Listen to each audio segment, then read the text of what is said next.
大家分享一下啊，你们老是1299的原厂氛围灯抢不到是吧？这个兄弟就抢到了，我自己抢了2次没抢到，一点开就没有，一点开就没有。真有订单啊，1299会跳出来一个就近预约是吧？对，就近预约。因为我们没有抢到，所以没有选到这一步过。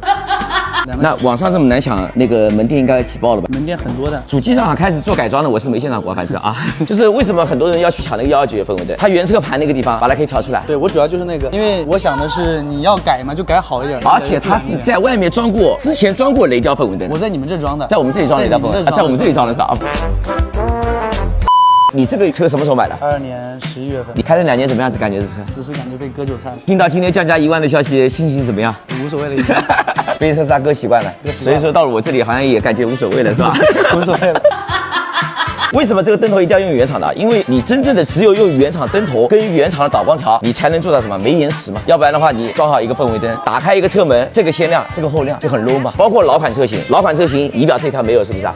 我们也开出来了模具，但是除了那个盘里面调不出来，别的全部都是按照原厂一模一样标准。而且我们这套氛围灯是市面上唯一可以调出纯白灯光的。要有色差，我立马就跑了，因为我是相信社长的品质。原来那个灯是用的很好，只是想要原厂那个转盘。对，只是要那个转盘，不然我还会来改，回来继续给来这改干啥？感谢。